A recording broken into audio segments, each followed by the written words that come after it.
Mas vamos começar então, né, o nosso seminário aqui, que é um seminário um pouco diferente, né? Eu estou acostumado a dar seminários mais técnicos, né?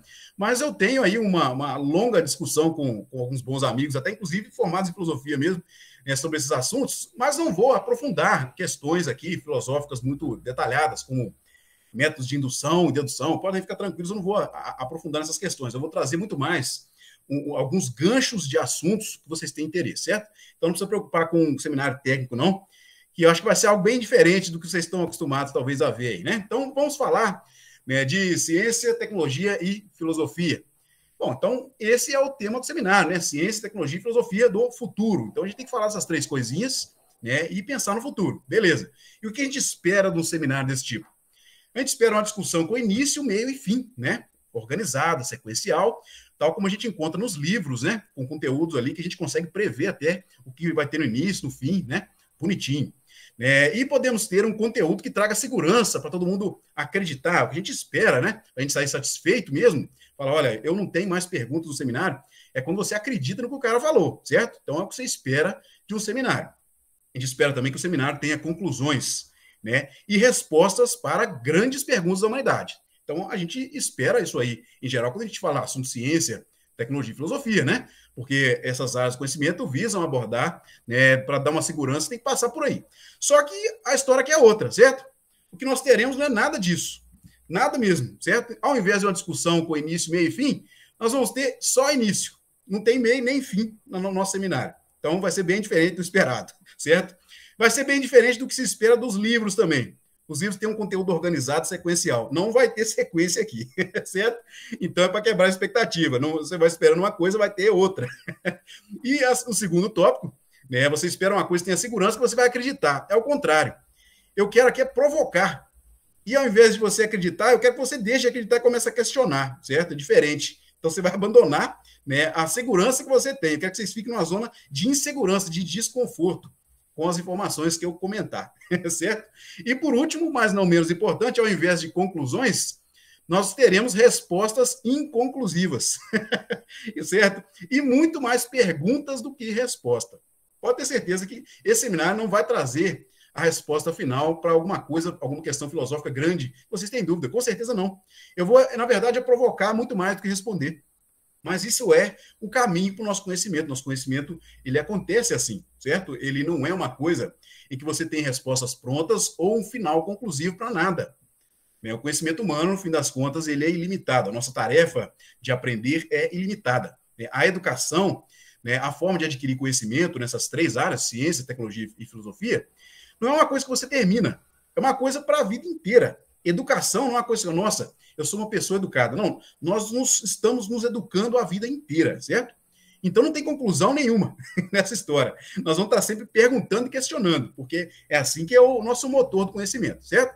Então vamos lá, vamos começar com perguntas terríveis aqui, terríveis mesmo, né? Perguntas que geram mais perguntas. Então vamos jogar aqui, né, a isca para os peixes aqui, para a gente começar a ver se vão aparecer questionamentos ainda mais complicados. Então, primeira pergunta, extremamente difícil, ninguém tem uma resposta pronta que seja segura para todos, né? Com unanimidade, principalmente. O que é vida? O que é vida? Então, muitos físicos, muitos filósofos passaram por essa questão, ainda é uma questão naturalmente em aberto, e ficará em aberto eternamente, porque é uma questão, além de subjetiva, né? Em termos filosóficos, ela é também difícil de responder objetivamente, tanto pela ciência e pela tecnologia. Vários autores aí, como o próprio Schrödinger mesmo, tentou responder o que é vida, né? O Watson e Crick, os pais do DNA, tentaram responder. Outros caras, né, que nem são, né, da ciência, tentaram responder também, falharam miseravelmente. Não tem uma resposta para isso, uma resposta que é unânime, universal, certo? Difícil. O universo é infinito. Como é que você mede que o universo é infinito? Se ele for infinito, você não consegue medir, porque infinito é um número que não se mede. Se ele for finito, né, ele é tão grande que você não consegue medir. Então, não temos uma boa resposta para isso. Vamos passar por esse caminho também, certo? São algumas perguntas que eu pretendo provocar aqui. Né? Qual é o limite do conhecimento? Certamente vocês viram aí com o professor Carlos aí, né, o Immanuel Kant, né, um filósofo muito famoso, escreveu um livro extremamente difícil, que é o Crítica da Razão Pura, que eu tenho ele aqui, inclusive, né, extremamente complicado, que foi um livro que me levou para a física, inclusive. Ele fala exatamente qual é o limite do conhecimento, ele tenta discutir, né, Aí ele cria uma questão muito complicada, que é a questão dos imperativos categóricos, né? A fragmentação do conhecimento, para você tentar encontrar, né, qual que é o teto, certo, das questões mais fundamentais, né, que a humanidade faz. Então, o limite do conhecimento a gente não sabe. Outra questão dificílima, né? E talvez uma questão que também o Kant tocou, que é complicadíssima, é que a verdade sobre o universo é acessível ou não? Esse é um problema terrível. O Kant ele criou duas questões, né, dois conceitos que são chaves para poder tentar achar um caminho para essa resposta. Que ele criou o que a gente chama de númeno e o que a gente chama de fenômeno. O númeno seria a coisa em si, o universo em si, a matéria em si, ou o espaço-tempo em si, ou seja, as coisas em si mesmas que nós não temos acesso. E o fenômeno é tal como essas coisas que nós fazemos experimentos para acessar, tal como elas se apresentam para nós. Então, existe uma diferença entre o que são as coisas e o que elas se apresentam para nós. Então, será que o universo que a gente vê não é só aquilo que a gente está acessando? Talvez a gente não tenha nem acesso ao que é verdade sobre a realidade. Não dá para saber, certo? É muito complicado. Então, são questões que, naturalmente, estão sendo debatidas na ciência, mas passam profundamente por questões filosóficas, certo? Então, foi só uma provocação inicial aqui, né? Como eu tinha comentado, esse seminário vai ser desconfortável, certo? Em termos de perguntas. Então, e a humanidade é capaz de encontrar essas respostas? Temos esse problema ainda, né? Talvez a gente não tenha capacidade para isso. Nosso cérebro seja primitivo demais para conseguir dar conta de processar uma resposta satisfatória. Então, vamos para frente. O que nós vamos fazer? Nós vamos tentar entender como que o ser humano construiu a ciência, a tecnologia e a filosofia. Nós vamos voltar até quando aqui? Nós vamos voltar até muito tempo atrás, né?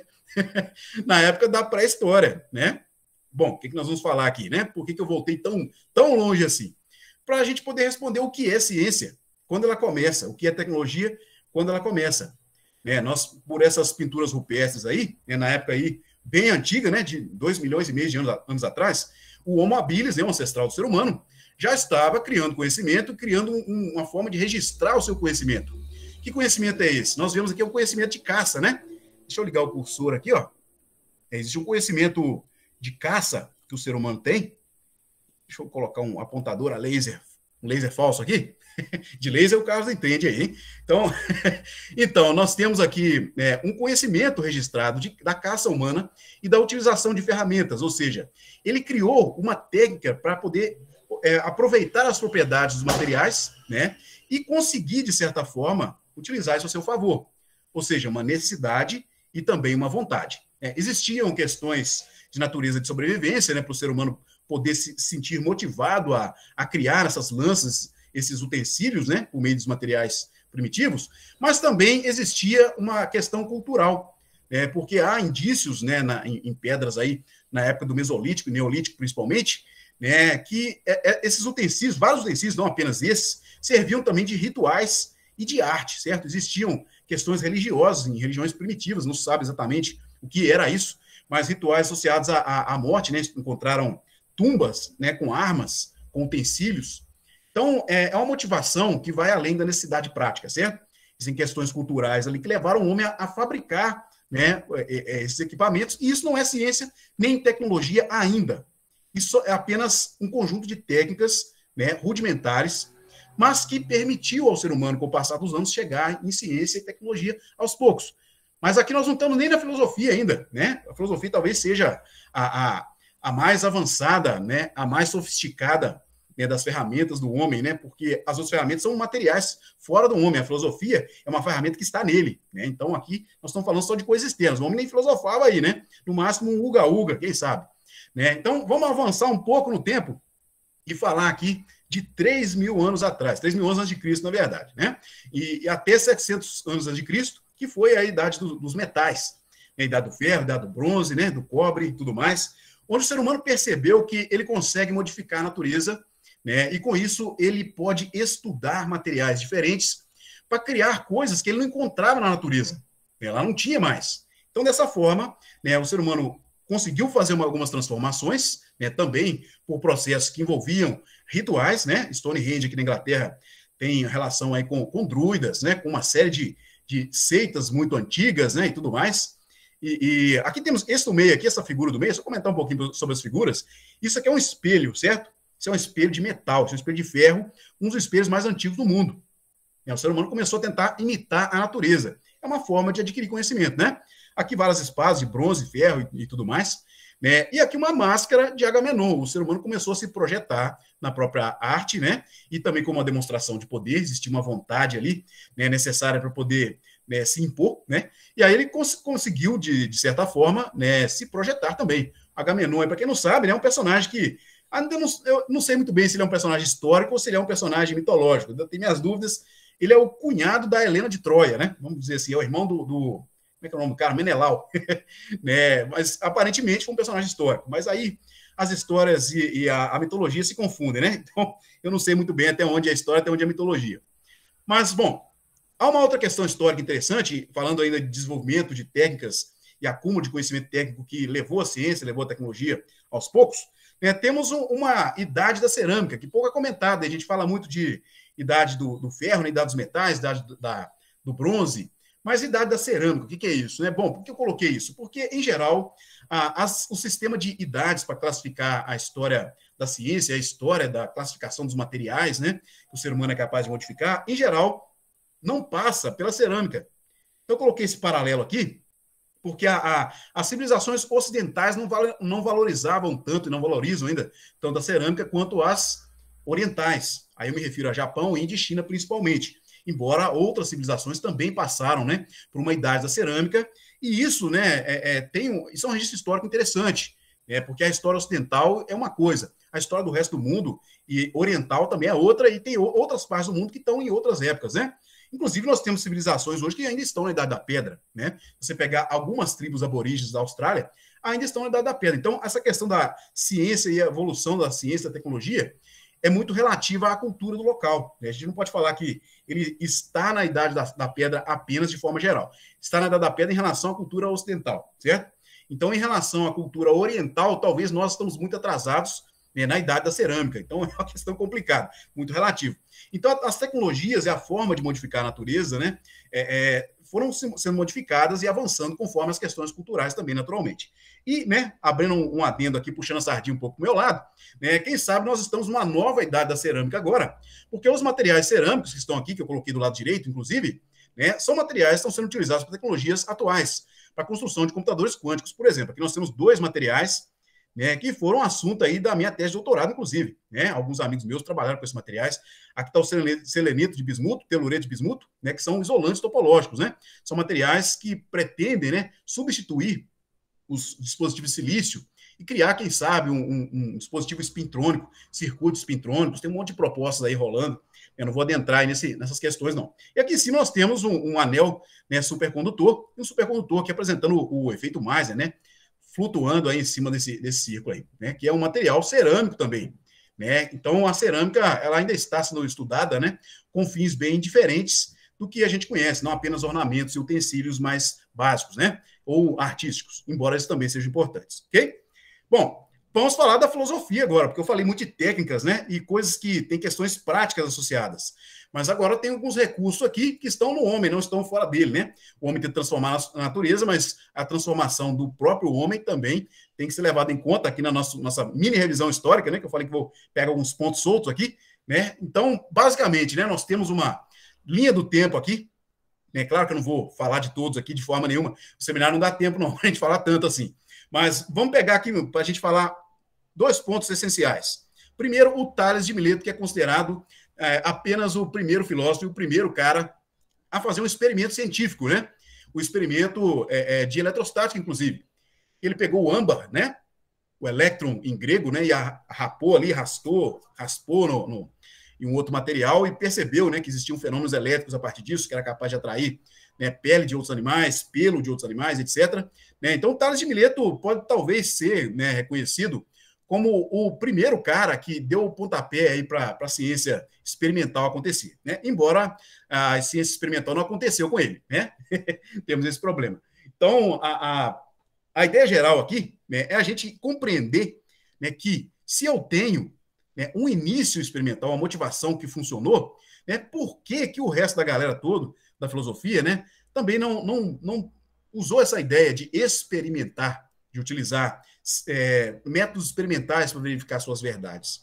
Né? Durante muito tempo, certo? Muito tempo mesmo, mais de 1.500 anos, na verdade, mais de 1.700, 1.800 anos, a ciência não apareceu, a ciência moderna, tal como a gente conhece, não apareceu. E o que os caras estão fazendo?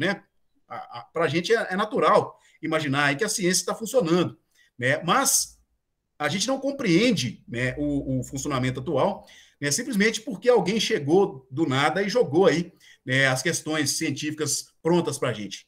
O que aconteceu foi o seguinte, um conhecimento muito lentamente sendo construído, certo? Desde o Tales de Mileto, que a gente tem um registro histórico, até os dias atuais, certo? Então passou ainda por várias épocas, a época de Sócrates e Platão, que eu vou comentar mais um pouquinho daqui a pouco ali, só dar uma pincelada rápida, sem adentrar muito, Mas passamos também na Idade Medieval, na Era das Trevas, onde o conhecimento aí ficou muitas vezes preso, em certas instituições. Passamos também depois por o início da Revolução Científica, ou digamos assim, uma pré-revolução científica, que começou a aparecer a ciência moderna, que vamos dizer que a filosofia moderna pariu a ciência moderna. Começou com o Descartes, certo? O Kant, que tentou, de certa forma, botar pressão ali para a filosofia ser mais rigorosa, como eu tinha comentado, os imperativos categóricos, questões mais complexas começaram a aparecer, questionamentos cada vez maiores, e aí surgiu a ciência mais ou menos no meio do caminho aqui. Nós vamos falar da linha do tempo da ciência daqui a pouco. E aí vieram vários outros filósofos que começaram a se separar um pouco das questões que a ciência abordava, voltaram mais para o existencialismo, como Sartre, o Nietzsche, e tantos outros, e outros voltaram mais para as questões de linguagem, como o Wittgenstein, por exemplo, que é um filósofo que eu gosto bastante. Então, temos aqui uma divisão, basicamente, que acontece mais ou menos em 1600, 1700, 1800, as coisas começam a ficar um pouco divididas e os filósofos começam a sair da ciência, sair do barco, E as pessoas começam a dividir um pouco a ideia de física, química, certo? Biologia, não são mais filósofos da natureza, não tratam conhecimento de modo geral. Isso é uma coisa boa por um lado, ruim por outro, É algo discutível. E, bom, afinal, o que é essa tal ciência moderna? E ela sempre funciona, já que demorou tantos anos para a gente chegar nela, O que é a ciência? O que é a ciência tal como nós conhecemos? O Karl Popper, que é um dos filósofos mais importantes aí, é um dos caras mais importantes da teoria do conhecimento. O Carlos chegou a comentar a respeito, Thomas Kuhn também, da mesma forma, Os dois são parceiros, vamos dizer assim, e caminharam em conjunto na construção da Revolução Científica, O Karl Popper dizia o seguinte, que o espírito da ciência ele é o mesmo de Sócrates, um espírito de dúvida, anseio pela verdade e humildade, ou seja, você não vai, naturalmente, afirmar que você sabe. Então, uma ideia bem interessante, inspirada na ideia socrática de conhecimento, que a gente obter o conhecimento afirmando a nossa própria ignorância, certo? Bastante interessante. Uma outra frase bacana que também corrobora essa ideia é: não sabemos, só podemos conjecturar, certo? Então, as certezas absolutas não tem ciência. Você até tem a verdade científica, mas ela pode ser derrubada, certo? E como que isso funciona? Aí eu coloquei aqui 4 passos básicos, obviamente estão bastante simplificados, do que é o método científico. O método científico passa por 4 etapas básicas. A primeira, a observação do método, que pode ser um método experimental, pode ser um método teórico, certo? Tem maneiras e maneiras de se investigar a natureza. Você pode fazer testes, pode fazer observações diretas ou indiretas. E depois você formula hipóteses, você afirma sobre aquilo ali que você viu. Você verificou, observou, depois você cria uma hipótese. Seria o quê? Criar uma ideia em cima daquilo. Eu sei que estou vendo ali tartarugas azuis naquela lagoa. Então, tartarugas azuis existem. Pode ser essa hipótese aí. E aí você vai realizar o experimento. Você vai ver se a tartaruga é azul mesmo, ou se você está com problema de vista, ou está usando o óculos errado, certo? Você realiza o experimento, você checa lá, caramba, tem tartarugas azuis mesmo, Chequei lá. Então, aí você vai distribuir esse seu resultado, essa sua afirmação, para a comunidade científica, que irá tentar reproduzir esse fato, checar de várias maneiras, e a sua hipótese pode ser aceita ou rejeitada, certo? Então, e aí ela pode ou não virar uma lei científica, se exaustivamente ela for testada. Essa é a ideia geral, inclusive, do Thomas Kuhn, desculpem, que é a ideia de falseabilidade do conhecimento. Nós vamos falar daqui a pouco. Nós vamos ter que fragmentar um pouco aqui alguns pensadores. Então, vamos lá, vamos por partes. Será que essa ideia surgiu com o Karl Popper, que é o último aqui da nossa exposição de grandes autores aqui, Será que surgiu com ele essa ideia dos critérios de falseabilidade, que é justamente a ideia de você poder testar e a ciência não ser uma verdade absoluta? Claro que não. Isso já é uma ideia antiga, que não foi sistematizada e divulgada, às vezes, devidamente, né, pela cultura ocidental, principalmente, porque lá no Egito já tinha um cara, né, que é o Al-Haytham, alguns chamam de Al-Hazen também, né, um outro nome aí para esse cara, em 1040, certo? Nos primórdios ali, no iníciozão ali da Idade Média, o cara já falava, né, que a ciência deveria começar com hipóteses e depois testes. O cara já tinha essa ideia. Isso, 1.600, né, 600 anos, na verdade, né, do René Descartes começar a enfatizar a ideia de dúvida. Né? O René Descartes, ele no seu livro O Discurso do Método, né, para quem não sabe, o René Descartes é o pai da geometria analítica, né, um cara fantástico, né? Ele falou da importância da dúvida, não nos seus livros de geometria analítica especificamente, né? Mas no livro O Discurso do Método ele fala, né, que a dúvida é o que garante a certeza. Né? Você ter a dúvida é importante para filtrar aquilo que é certo. Ou seja, né, para ele, a dúvida garante uma quantidade de certeza que ele chamou de núcleo de certeza, né? Que vai aumentando na medida que você vai radicalizando a sua dúvida.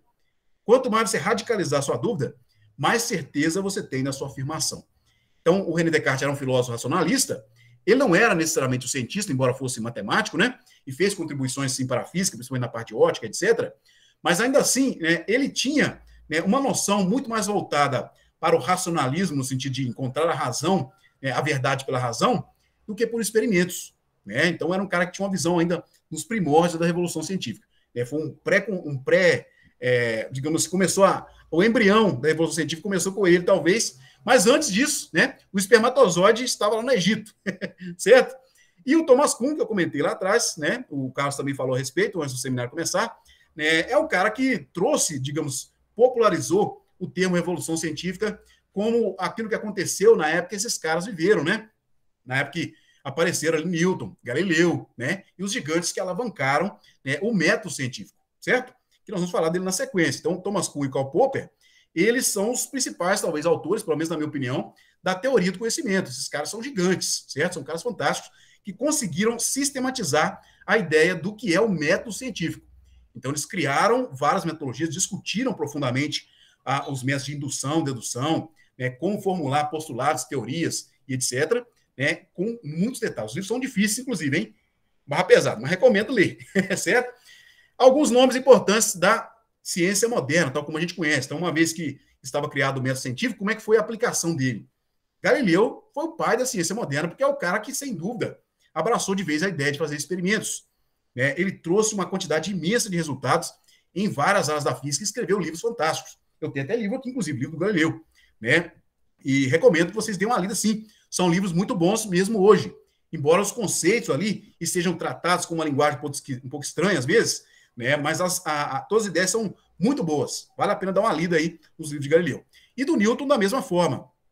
O Newton é um gigante, né? Sem dúvida nenhuma. O cara, nada mais, nada menos, criou o cálculo diferencial integral, mas também foi um grande filósofo. Ele discutiu muito bem as questões da física, voltadas para questões filosóficas também. O Einstein, da mesma forma, né? Que veio corroborando aí. Muita gente fala que o Einstein desbancou o Newton. A gente não pode enxergar dessa forma.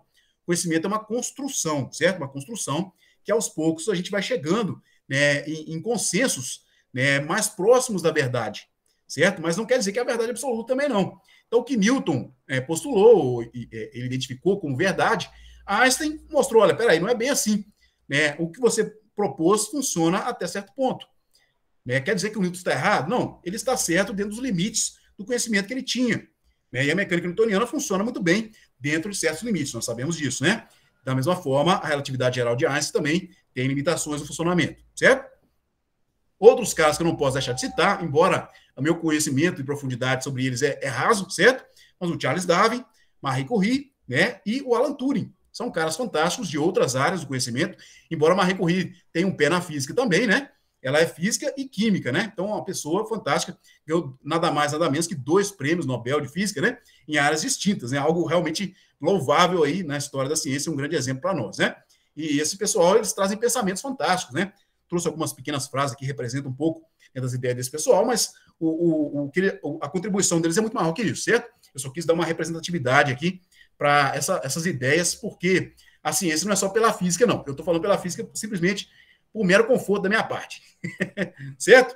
E outros tantos caras que contribuíram, né, para o conhecimento científico, particularmente na física. Eu coloquei alguns aí que eu acho que são super importantes. Não vou comentar sobre eles, porque não dá tempo, mas recomendo que vocês busquem conhecimento a respeito. Eu tenho bibliografias e posso recomendar muita coisa legal aqui, mas são pessoas que alavancaram o conhecimento desde essa época da Revolução Científica para cá. Né? Inclusive um brasileiro aqui, o César Lattes, certo? Então, cada um deles aqui, cada uma delas, tiveram grandes contribuições que eu não poderia nem, não conseguiria falar, certo? Em um seminário só, certo? Nem se pegar só um deles. Mas eu não poderia deixar de enfatizar, né, o quanto esse pessoal contribuiu, o quanto a gente deve ser grato, né, a esse legado, né, que vale muito a pena a gente ler um pouquinho a respeito desses autores, certo? Então, são físicos aqui, né, e grandes cientistas. Agora, vamos fazer uma discussão, né, quebrando um pouco o nosso caminho novamente, né, se a ciência ainda caminha da mesma forma. Então, será que a ciência caminha do mesmo jeito? Porque o conhecimento científico em 1600, 1700, 1800, né, basicamente se restringia ao conhecimento acadêmico formal.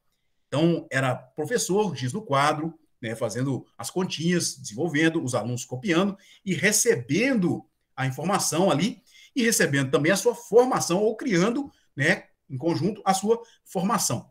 Mas e hoje? Hoje, será que essa ideia ainda funciona, certo? Porque a informação, ou seja, o estudante está informado, não depende mais do professor.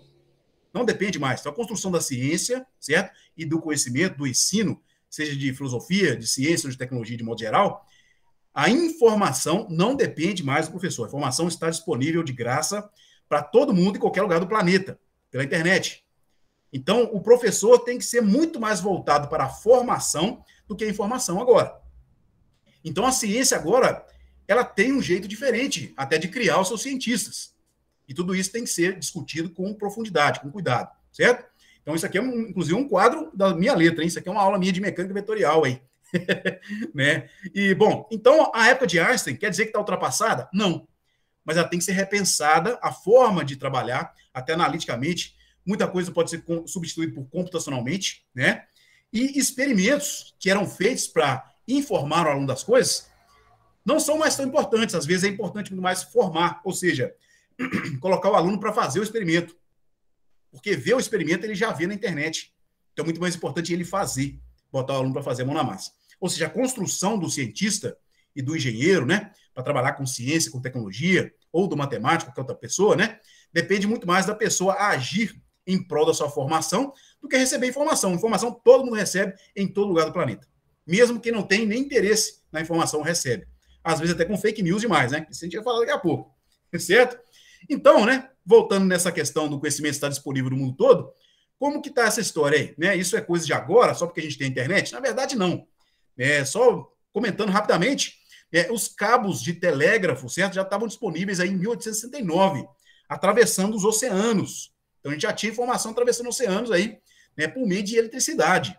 Mas hoje as fibras óticas, certo? Aqui tem um cabo gigantesco, com centenas, talvez até milhares de cabos de fibra ótica, que são os cabos submarinos que atravessam o mundo inteiro. Então, tem cabo submarino para todo lado. A internet nos conectou. Nós temos a informação do conhecimento científico, tecnológico e filosófico do mundo inteiro disponível para nós. Não precisamos nos preocupar com a informação. Nós vamos nos preocupar com a formação. Né? Por quê? Além disso, ainda estamos elevando a um patamar maior agora, né? Colocando satélites em órbita. Né? Esse aqui é o projeto Starlink, né? Que nós temos aí 66 satélites para cada um desses traços aqui. Tem 66 satélites, hein? É uma corrente, né? Um trem de satélites que o Elon Musk da SpaceX aí está soltando e vai levar a internet para todo lugar do mundo. Então, se você estiver lá no Alasca, por exemplo, né, e quiser fazer uma partida de Free Fire com o seu amigo lá, você vai fazer, certo? Se quiser simplesmente acessar, fazer uma selfie no Facebook lá com um pinguim no Polo Sul, você vai fazer, certo? Você não vai ter problema. A internet estará disponível em qualquer lugar do planeta, uma vez que a internet via satélite se torna disponível. E está se tornando disponível, hein? É muito interessante. E quem está fazendo isso? Bom, nós temos aí, além digamos, do motor da ciência ser voltado pelas vontades humanas e pela insatisfação, né, que o ser humano tem, também tem o dinheiro, né? Estão aí simplesmente os dois caras mais ricos do mundo, Jeff Bezos e Elon Musk, né? É claro que eles não sei dizer para você quem é o mais rico, porque numa semana um é mais rico, na outra semana já troca, então já não sei muito bem, mas são donos dessas empresas que estão aí, e eles estão alavancando o mercado espacial, né? O turismo espacial e o mercado de satélites de internet. E simplesmente estão trazendo uma mega revolução em termos de informação, né? E empresas, né, de setores, inclusive ambientais, como a própria Tesla Motors, né, de Tesla Motors de carros elétricos, que acabou comprando a SolarCity, né, que é a maior empresa de energia solar, energias renováveis do mundo. Então nós temos aí uma galera trabalhando por fora, eles estão buscando dinheiro, naturalmente, mas tem um produto muito bom aí na história, certo? Vou simplesmente vilanizá-los, não, certo? Até porque eles estão rindo muito ali para a gente vilanizá-los, né? Embora os vilões sempre riem nos filmes, né? Então aí fica a critério de cada um vilanizá-los ou não, torná-los vilões, né? Gente rica está sempre rindo, então dinheiro talvez traz felicidade sim, sei não. Mas o fato é que nós temos um conhecimento que depende de investimento, depende de dinheiro para funcionar, certo? As universidades públicas deveriam ser o foco, mas nós sabemos que, infelizmente, nós não estamos numa era muito boa para isso. Então, existem outras maneiras aí, a iniciativa privada também está trabalhando paralelamente, certo? A gente tem que ver que rumos que a ciência está tomando atualmente, certo? Então, vamos lembrar aqui agora a respeito dessas questões de informação e comunicação, uma frase do Ilô Fernandes. Só depois que a tecnologia inventou o telefone, o telégrafo, a televisão, a internet, foi que se descobriu que o problema de comunicação mais sério era de perto. Então, o ser humano ainda tem o seu problema mais sério, que é comunicar com o seu próximo, né? Às vezes as pessoas seguram a informação aí, não fala, né? Isso causa um ruído, causa problemas, né? E não depende da tecnologia, né? Então, as pessoas deveriam dialogar melhor, eu acho, né? Então, a tecnologia não é o problema está no ser humano, certo? E, bom, quais são os limites do que podemos conhecer e controlar? Porque o ser humano, ele tenta, né? Falando ainda da exploração espacial, ele tenta de todo jeito conhecer o universo, mas qual que é a motivação dele para isso? Qual que é a motivação que nós temos para conhecer cada vez mais, para nos informar e nos formar cada vez mais, obter o conhecimento? Aí o Immanuel Kant botou esse pensamento aí. O coração humano recusa acreditar no universo sem uma finalidade. Qual que é a finalidade da vida humana? Finalidade religiosa? Ela é uma finalidade sem uma noção geral de biologia, por exemplo? É simplesmente reproduzir? Ou a finalidade é adquirir conhecimento? Ou é simplesmente morrer a qualquer momento, aleatoriamente? Será que de fato existe uma forma da gente criar um fim para a vida? Uma resposta definitiva para isso? Eu acredito que a resposta é individual, né? E subjetiva até demais. Mas é um questionamento importante. Eu, particularmente, gosto muito mais dessa outra frase aqui. O universo não parece ser nem benigno nem hostil, apenas indiferente. Certo? É uma frase do Carl Sagan, que é um grande divulgador científico, certamente vocês conhecem, né? E como que é essa ideia de indiferente, né? Bom, parece uma coisa sem sentido, mas não é bem essa a ideia, não. Né? De ser sem sentido no sentido pejorativo, né? Então ficou estranha a minha frase. Mas o universo tem uma riqueza de coisas imensa, né? Isso só por si só já é algo motivador para a gente poder procurar, né? E aqui nós temos uma imagem muito interessante, que é praticamente um raio-x da história do universo, a radiação cósmica de fundo, né, da sonda WMAP, né, que basicamente conta a história de 13,7 bilhões de anos, desde o Big Bang. Para quem não sabe, a radiação cósmica de fundo é como se fosse um eco do Big Bang. Você tem ali a quantidade de radiação que o planeta Terra consegue detectar. Isso aqui é a radiação que é recebida de todas as direções do detector no planeta Terra. Então, isso aqui, na verdade, foi feito durante muitos e muitos anos, talvez até décadas, não sei quanto tempo exatamente, para se obter essa imagem aí. É uma imagem do universo visível, ou seja, até onde detecta a radiação vindo do universo, ou seja, a informação que chega até nós. E aí vem a necessidade do ser humano de conhecer. Mas só que o universo é grande demais e ele não consegue controlar. Tem esse problema, certo? Mas aí algumas coisas o ser humano consegue detectar além dele. Então está tentando, no máximo possível, alcançar o universo distante. E aí tivemos várias descobertas interessantes que são recentes, certo? Então estou falando muito de ciência aqui, mas daqui a pouco eu vou virar o jogo, hein? Então vamos lá. A primeira descoberta que eu quero citar aqui é a descoberta do bóson de Higgs, recente, prêmio Nobel e tudo mais, né, que foi no grande colisor de hadrons, inclusive, no LHC, certo? E nós temos aí como uma das maiores descobertas, sem dúvida nenhuma, dos últimos 200 anos. A descoberta, a primeira foto de um buraco negro, também uma foto em luz visível, é sem dúvida uma das coisas mais revolucionárias da história da ciência. Descoberta de água em Marte, a detecção de ondas gravitacionais. São descobertas fantásticas do macrocosmo, certo? Embora o bóson de Higgs seja do microcosmo, né? O bóson de Higgs, em princípio, permeia todo o universo que a gente conhece. Então, ele é uma descoberta do micro e do macro ao mesmo tempo. Mas é algo que o ser humano só consegue detectar. Ele não consegue controlar. Qual que é a motivação para o ser humano descobrir essas coisas, então? Ou seja, qual é o impacto filosófico dessas descobertas? E tem que pensar nesse sentido aí. Porque tem um impacto científico e tecnológico. Mas há questões filosóficas a serem pensadas, discutidas em cima disso aí. Ou seja, qual é a motivação do ser humano para se obter essas descobertas? É a aplicação prática? Qual é a aplicação prática que você tem na sua vida diária das ondas gravitacionais? Não é, certo? Existe uma implicação, uma motivação filosófica para isso. A gente tem que sempre pensar os porquês que levam o ser humano a descobrir isso. E não é uma coisa inútil, ou pode não ser uma coisa inútil, ou pode ser inútil também, em princípio, em termos práticos do dia a dia. Ondas gravitacionais não vai servir para você fritar um ovo, por exemplo. Com certeza não, né? Mas quer dizer que é uma coisa que você vai ignorar a existência? Se isso está numa escala de universo tão grande assim, então, bota vocês para pensar aí, certo? E vou agora definir o que é tecnologia. Definimos o que é ciência, falamos de alguns avanços muito grandes, né? E as questões filosóficas que isso que acarretam, né, necessariamente. E o que é tecnologia? Então, tecnologia, eu coloquei duas definições aqui, mas tem muitas, certo? Um conjunto de conhecimentos especializados com princípios que se aplicam. Então, observe que eu grifei aqui, aplicam, coloquei amarelo, a um determinado ramo de atividade. A aplicação dos conhecimentos científicos à produção em geral.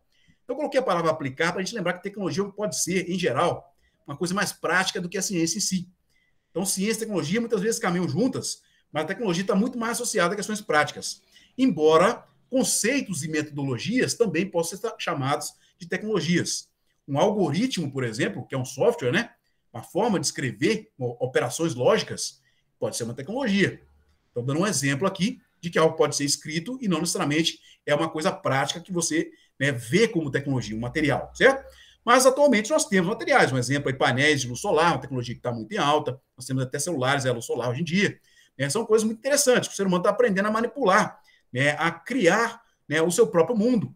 Já que o mundo não satisfaz suas vontades, então vamos mudar o mundo, né? Vamos criar coisas novas, né, a partir do que a gente tem disponível no universo. Só que isso não é suficiente para o ser humano, certo? Isso é uma necessidade, uma vontade de ir além, enxergar mais longe. Aqui está até o telescópio James Webb, que vai ser lançado, inclusive, nos próximos dias, assim espero. Já teve 2 adiamentos aí. Vamos ver, para quem acompanha aí os canais de lançamento de satélites, né? Eu costumo acompanhar, né? Acompanha o canal Space Today e tantos outros aí. Né? A gente tem uma necessidade, uma vontade de descobrir, mas, ao mesmo tempo, uma insatisfação de não conseguir manipular o universo. O ser humano quer brincar de Deus. A ideia, essa é uma questão complicada. Tem o lado bom e o lado ruim dessa história, certo? Então, olha só. Como que o ser humano consegue, então, criar alguma coisa? Né? Ele consegue manipular no micro, já que no macro ele não dá conta. Ele não consegue. Quando começa a refletir sobre o universo é grande demais. Eu não consigo experimentar o universo todo, só consigo observar. Eu só tenho que o universo se apresenta para mim. A minha interação com o material, com a matéria, né, só pode ser feita no micro ou no meu dia a dia. Então, vou fazer a melhor manipulação possível. Como? No micro. Onde começa o micro? Começa com Demócrito, lá nos filósofos gregos, com a ideia de átomo. A ideia de átomo, hoje, para nós, é algo material, é aquilo que você encontra na tabela periódica, um monte de bloquinho de Lego que você constrói as coisas, certo? Mas o Demócrito, lá em 370 a.C., na filosofia grega, já falava, né, de que átomo é justamente aquilo que é indivisível. Mal sabia ele que existiam dentro dos átomos várias outras partículas. Coloquei aqui o modelo padrão da física de partículas. Né? O Demócrito nem imaginava isso aí. Então, a ideia básica do Demócrito lá era uma ideia, sem experimento. Anos e anos depois, com vários outros caras, Bohr, Rutherford, tantos outros, né, é que, de fato, houve experimentos para mostrar, olha, temos aqui os átomos. Então, átomo é uma questão filosófica, certo? Mas controlá-los, né, só veio muito depois do Demócrito. E aí a gente tem, inclusive, foto de átomo hoje em dia. Em 2013, tem a primeira foto do átomo de hidrogênio.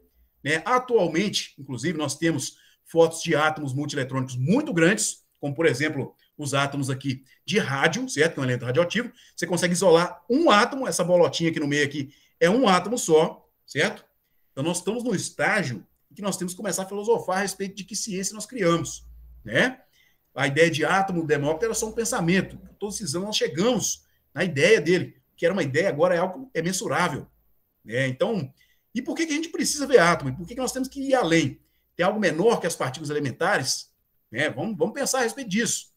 Né? A gente começou a manipular a matéria para construir coisas novas, materiais novos que não existem, que é a minha área, inclusive. A área de física de materiais, a matéria condensada. Né? Aí nós temos aí fulerenos, grafenos, nanotubos de carbono, certo?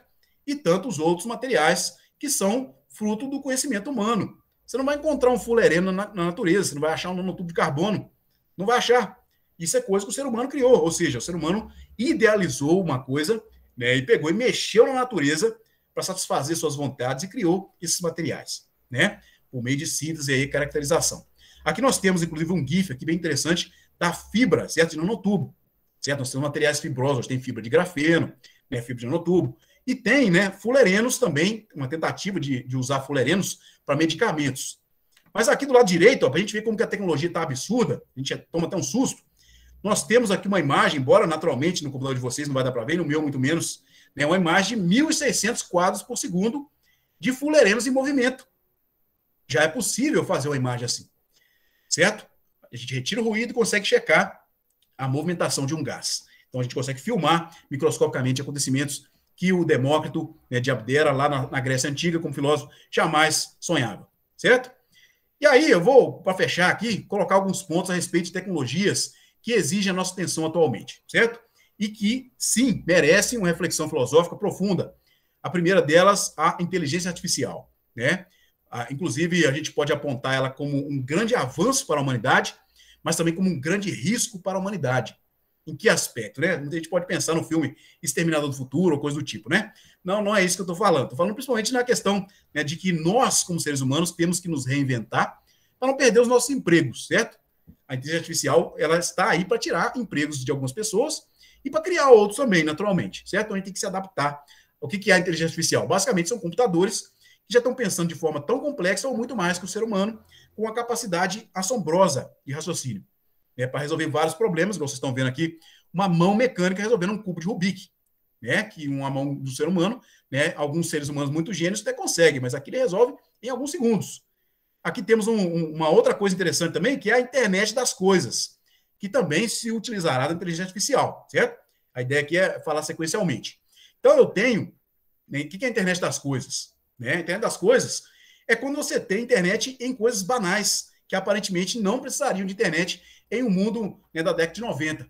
Como, por exemplo, a lâmpada da sua casa, a balança que você sobe, o prato que você coloca a comida. Para que tem internet num prato? Mas o prato pode medir a quantidade de calorias que você tem lá, né, e a partir disso você pode, naturalmente, saber quantas calorias você está consumindo e quanto você precisa.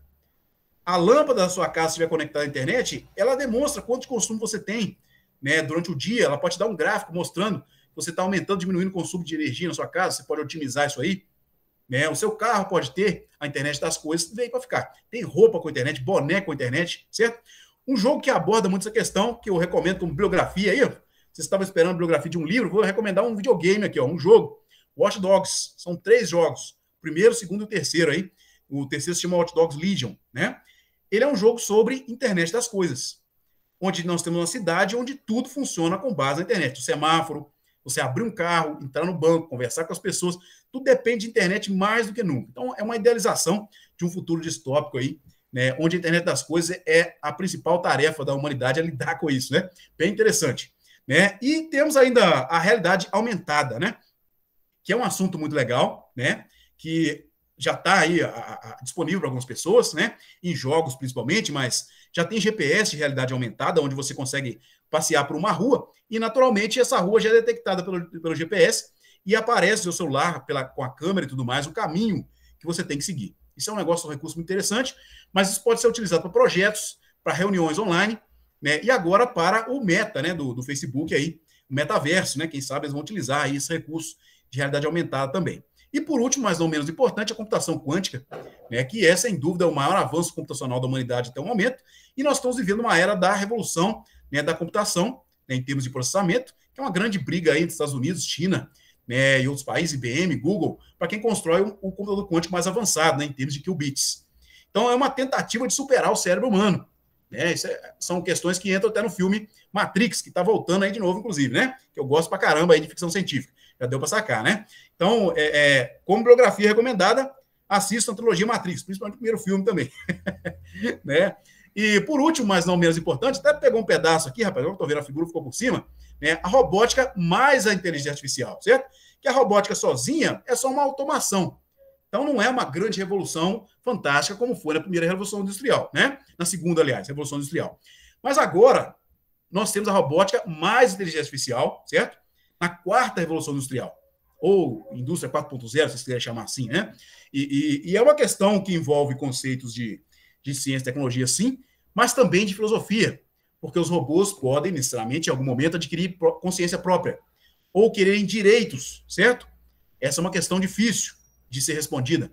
Vocês podem procurar no Instagram lá, ó, @RealSophiaRobot, né? Um robô chamado Sofia, que é extremamente inteligente, toma decisões próprias, e é o primeiro robô que tem cidadania de alguns países, inclusive, certo? Então é uma questão muito complicada. Eu cheguei a ver algumas discussões e entrevistas dela aí. Procurem lá, vocês vão achar interessante demais.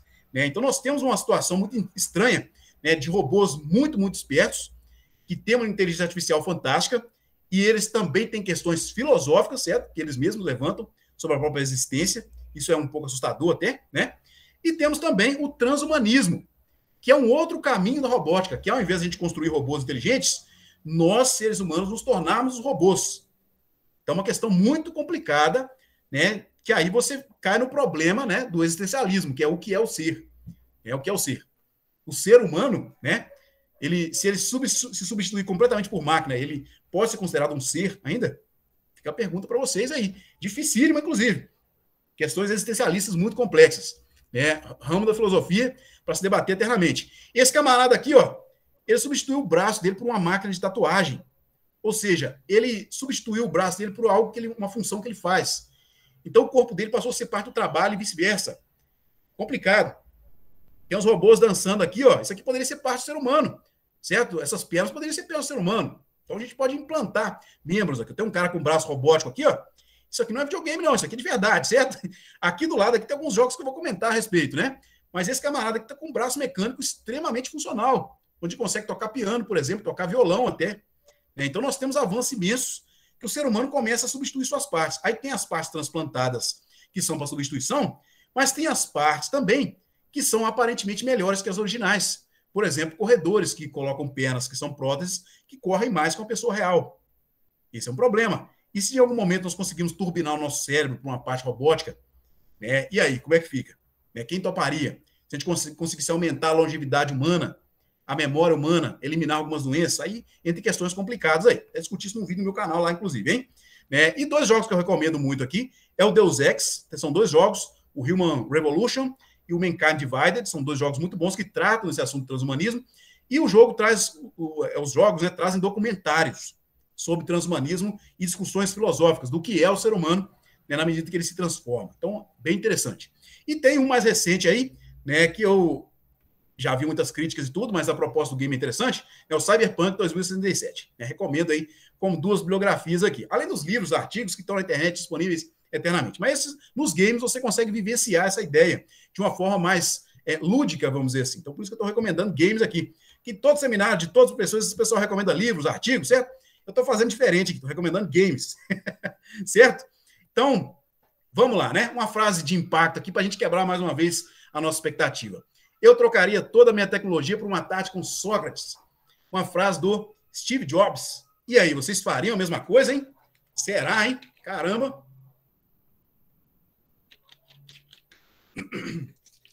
Steve Jobs, pai da tecnologia, vamos dizer assim, da tecnologia do smartphone e tudo mais, né? Ele que é um grande gigante, falou que trocaria toda a tecnologia dele por uma tarde, apenas uma tarde com Sócrates. Vocês fariam isso?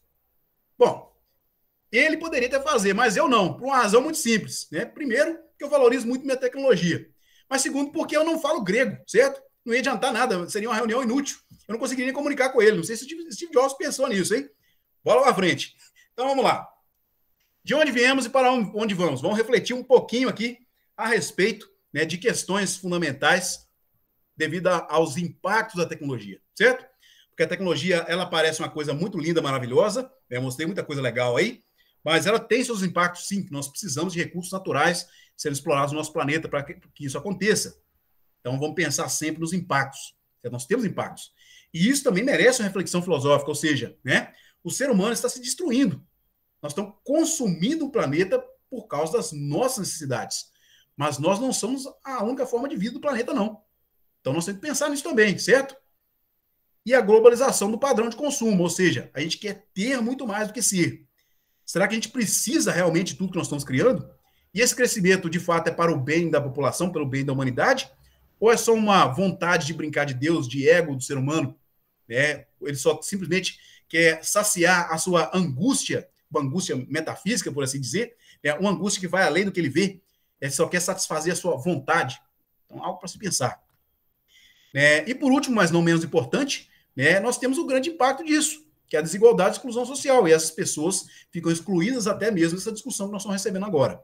Várias pessoas estarão necessariamente sendo privadas, né, do direito até de fazer esses questionamentos, né, além dos naturais problemas de fome, pobreza e etc., que a gente já está cansado de saber, né, que são reflexos dos problemas que o planeta tem aí. Embora a pobreza mundial, na média, tenha caído ao longo dos anos, né, nós sabemos que existem, sim, problemas graves e locais criados, sim, por problemas tecnológicos. Falta de reflexão, certo? Sobre aquilo que a tecnologia é capaz de fazer. Ok? Então, agora, considerações finais sobre negacionismo. Para fechar aqui, né, vamos falar um pouquinho dos negacionistas. Porque os negacionistas da ciência, né, eles estão aí não apenas de hoje, mas desde sempre.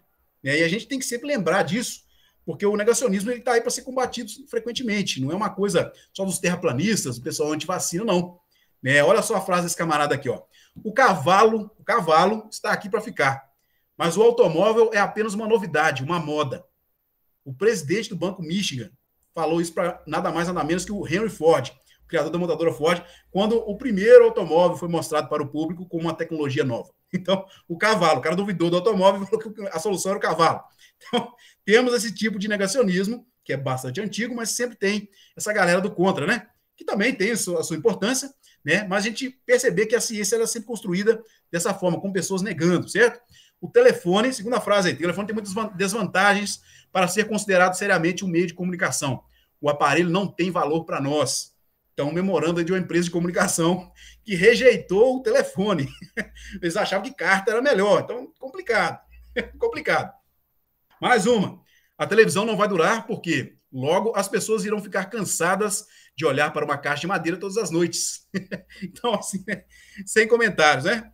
E por último, mas não menos importante, quando a exposição de Paris fechar, ninguém mais vai ouvir falar em luz elétrica. Esse foi demais. É o negacionismo levado aos extremos, né? A pessoa achar que a luz elétrica não vai pegar. Então, e é um professor de Oxford, de 1800. Então, complicado, hein? Então, o que nós temos que fazer, pessoal? Filosofar muito sobre a ciência e tecnologia, de modo geral, porque o mais importante da ciência e tecnologia, né, não é a gente ter ela a nosso dispor, não. É a gente saber utilizar, certo? E principalmente de ter novos olhos. Então fica a frase aí, para a gente poder refletir, uma frase do Marcel Proust aí, a verdadeira viagem do descobrimento não consiste em procurar novas paisagens, mas em ter novos olhos. Então vamos sempre procurar mudar a nossa visão, ao invés de procurar apenas transformar o mundo, né? Antes de fazer, vamos sempre pensar, certo? Galera, agradeço demais pela atenção, agradeço demais ao professor Carlos aí por ter me convidado, fico muitíssimo satisfeito, muito feliz de apresentar esse seminário para vocês. E permaneço à disposição aí de vocês para qualquer pergunta, qualquer colaboração, né? O professor Carlos aí, a gente tem uma amizade aí de longa data, né? Agradeço demais. E acessem o meu canal do YouTube e o canal do amigo meu aí que eu estou colaborando aí, o canal Professor Davidson Viana e o canal Direção e Sentido, que é do Juvenil Siqueira, um amigo meu aí, se vocês quiserem dar uma espiadinha nesses canais, eu recomendo muito que a gente está produzindo conteúdo. Embora eu estou voltando agora, o Nil já está com uma quantidade imensa de conteúdo fantástico lá, eu recomendo demais que vocês dêem uma olhada no canal dele. Direção e Sentido, dêem uma olhada lá. O meu ainda está engateando de novo, eu tenho algumas videoaulas lá e tal, mas pouca coisa, certo?